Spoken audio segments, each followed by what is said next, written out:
Continuing our coverage of Occupy Wall Street right now, 1 year after it began, with a look at how the movement has reverberated here in one New York City community. For the past 2 years, residents of the heavily immigrant neighborhood of Sunset Park in Brooklyn have refused to pay rent on their apartments in 3 buildings where the same landlord has refused to ensure safe living conditions. In the first year, they had little success getting help from local politicians with their complaints about faulty electrical wiring, repeated rodent infestations, and a 10-foot-high garbage pile in the basement. This summer, members of Occupy Sunset Park got word of the rent strike when they saw banners that residents hung on the outside of their buildings. They contacted the residents, have since tried to assist them as they resolve many of the concerns themselves. Now there's even talk of the tenants taking ownership of their buildings by forming a tenants association or an affordable housing corporation. Well, for more about this case study of how Occupy Wall Street has spread into communities and taken root, we're joined by 3 guests. Sara Lopez is with us, longtime resident of Sunset Park, Brooklyn. She's been organizing with tenants in the building where she lives to improve the living conditions there with help from Occupy Sunset Park. Dennis Flores is with us, an organizer with Occupy Sunset Park. And Laura Gottesdiener is a freelance journalist who's been covering the Occupy Our Homes movement both in Sunset Park and beyond, from Chicago to Minneapolis to Chattanooga, Tennessee, author of the forthcoming book, A Dream Foreclosed, The Great Eviction and the Fight to Live in America. We welcome you all to Democracy Now! We're going to begin with Dennis Flores. Talk about a year ago and what Occupy meant to you, and then where you took it. So back in a couple of weeks after September 17th of last year, in Sunset Park, a small group of us, got together and said, this movement needs to, be brought to our community. Our issues that we've been dealing with, whether it's gentrification, low-income housing, police brutality, stop and frisk, we needed that to be part of this conversation of the Occupy movement. And, through Trinity Lutheran Church and Pastor Samuel Cruz, we said, let's open this up and open the space up and have our first General Assembly, which was October 7th of last year. And just from day one, we had maybe a handful of organizers who showed up at the first GA, but they were more like triple the police.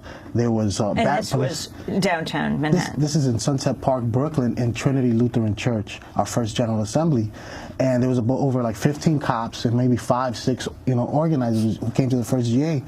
And while we started, our GA started opening up, we started having this discussion, cops broke into the church and started like counting how many people were there, like really afraid of what we were going to start doing there.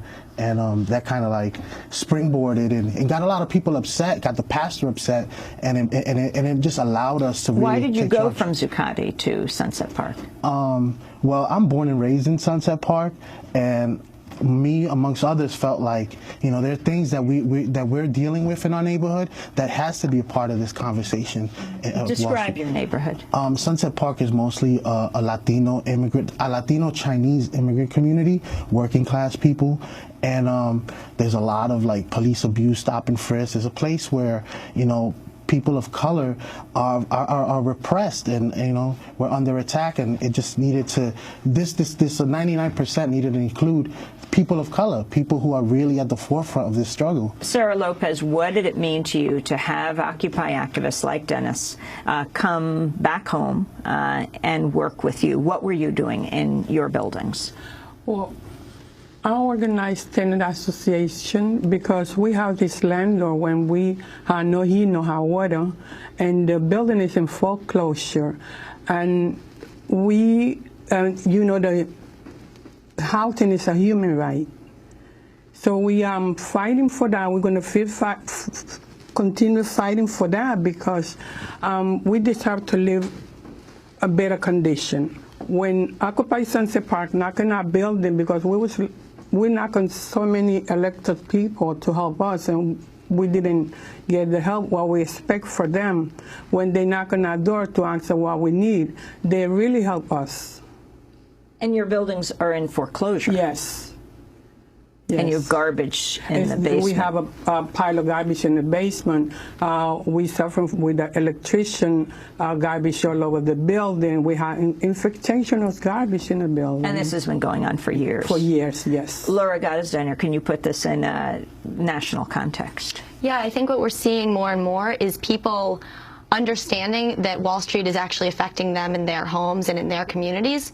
And so it's the intersection of people who are starting to really understand the systemic analysis that Wall Street is effectively everywhere, that it's everywhere from, Sara Lopez's building to, rural farms in Minneapolis to public housing units in Chattanooga, Tennessee. And people are saying, we understand that this is connected, and so we actually really need to, number one, go into these communities and organize, and number two, the people who are living in those communities are saying, we need to take a more radical approach to solving our problems, because nothing that we've been doing has been helping. So it's what's been making me really excited one year going into the anniversary of Occupy Wall Street is seeing more and more people actually embrace direct action as a solution for the problems that they face. So whether it's saying, I'm not just going to ask my landlord to do something about this because I recognize he's in foreclosure and he's a slumlord, it's saying, I'm not going to pay my rent, and I'm going to organize a work day. They had a work day at the buildings about 2 weeks ago. They cleaned up so much, and we're now, organizing a work day to clean out actually the garbage in the basement. This is something the city is not doing. This is something the landlord is not doing. And I'm seeing that in Detroit, where I'm seeing 65-year-old grandmothers, refuse to leave their home and lie down in the offices of their mortgage company saying, I'm not leaving this home. I'm seeing that in Chattanooga, Tennessee, where people are saying, we're not leaving this public housing unit. And we're seeing that especially in Chicago, and especially because of the teacher strike in Chicago. I think that's one of these hotbeds of direct action. We're seeing incredible work by the Chicago Anti-Eviction Campaign and other sort of homeless communities saying, we don't recognize the bank's ownership of these abandoned or these vacant houses. Bank of America can't just slap a sign on half of the, houses in our neighborhood and say you can't go in, when more and more people are being displaced by this capitalist system. So they're actually going in, rehabbing these houses that are destroying their neighborhoods and taking them over, creating not just, a place to live because housing is a human right, but also reappropriating something that shouldn't be owned by the banks right now. Sara, did you know you were part of a larger movement as you were organizing a rent strike in your building? Yes. Well, organizing a rent strike in a building, it was not easy. So I have to knock everybody's door. And we went knock, like I said before, other people's door. But when Sunset Park came in, I feel more stronger because I know I have them to push us, to help us, to do a lot of things. So this Occupy, I'm glad they're still around. And Dennis Flores, what it means to you to come back to your community, to take the tactics of Occupy and bring them back to Sunset Park? It allowed us to connect with other organizers who normally we wouldn't have been working with. So, it was like now we have all these resources on the table that we were able to tap into and get support outside of our community, to bring about this, make some noise there. And for people who are writing obits about Occupy Wall Street and the whole Occupy movement, what do you say? I say that, what's taking place in these local general assemblies throughout the country is really the work that has started, and it's like the future of the Occupy movement. There's other groups like Take Back the Bronx and who have been doing a lot of work around police brutality, and it's people from the community that have taken up this fight, and that's what we want to support, continue to see grow. Well, I want to thank you all for being with us, Dennis Flores and Laura Gottesdiener, Sara Lopez. Laura's book that will soon be published is called A Dream Foreclosed, The Great Eviction and the Fight to Live in America.